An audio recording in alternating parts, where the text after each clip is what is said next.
আজকে আমরা কথা বলবো প্লেট নিয়ে, কিন্তু এই প্লেট না, আমরা কথা বলবো নাম্বার প্লেট নিয়ে।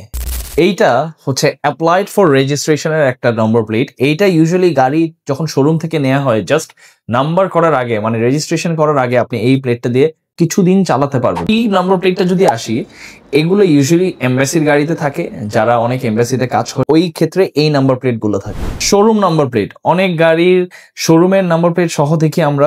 এটা হচ্ছে গিয়ে যেই গাড়ি আপনি শোরুম থেকে নেন ওই শোরুমের একটা পার্টিকুলার নাম্বার থাকে রেজিস্টার, ওই শোরুম নাম্বার।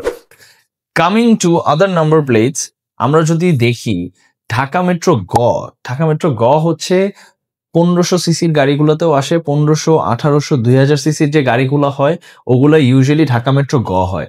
ঢাকা মেট্রো ভয়ের ক্ষেত্রে ভয়ের গাড়িগুলো ইউজুয়ালি 2000 থেকে 3500, 4000 সিসি পর্যন্ত যে গাড়িগুলো, ওইটাকে ঢাকা মেট্রো বলা হচ্ছে।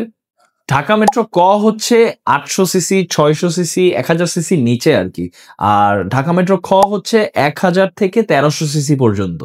ঢাকা মেট্রো হচ্ছে জিপ গাড়ি, এসইউভি, যেটা পাজেরো, প্রাডো, ল্যান্ড ক্রুজার, এগুলার একটা ব্র্যাকেট থাকে। এইটা একটা 2000 সিসির গাড়ি, বাট এটা কিন্তু ঢাকা মেট্রো না, এটা এসইউভি ক্যাটাগরির আন্ডারে পড়ে, অ্যান্ড ওইটা হচ্ছে ঢাকা মেট্রো এইটা একটা 1500 সিসির সেডান, অ্যান্ড এইটার আসে ঢাকা মেট্রো অ্যান্ড আরেকটা আছে যেটা হচ্ছে ঢাকা মেট্রো এটা হচ্ছে এসএসএফ এর প্রোটোকলের গাড়ি। আমরা হয়তো জানি না অনেকেই, বাট ঢাকা মেট্রো কিন্তু অন্য কোনো গাড়ি হয় না, just SSF protocol. Dhaka metro হচ্ছে মাইক্রোবাসের জন্য। আপনারা অনেকেই হয়তো দেখবেন ইভি গাড়ির ক্ষেত্রে বিআরটিএ একটা গ্রিন কালারের নাম্বার প্লেট দিচ্ছে, যেটা কিনা এখন সব ইভিতেই দেওয়া হবে, বিআরটিএ অনুমোদিত একটা নোটিসে যেটা করা হয়েছে। অ্যান্ড ইভি গাড়ির ক্ষেত্রেও এটারও কিন্তু পাওয়ার অনুযায়ী বা সিসি অনুযায়ী এটার ঢাকা মেট্রো ঘ ভ ক্যালকুলেট করা হয়। এটা আমার আরেকটা ভিডিওতে দেওয়া আছে, যেটা আমি কমেন্ট বক্সে দিয়ে দিব।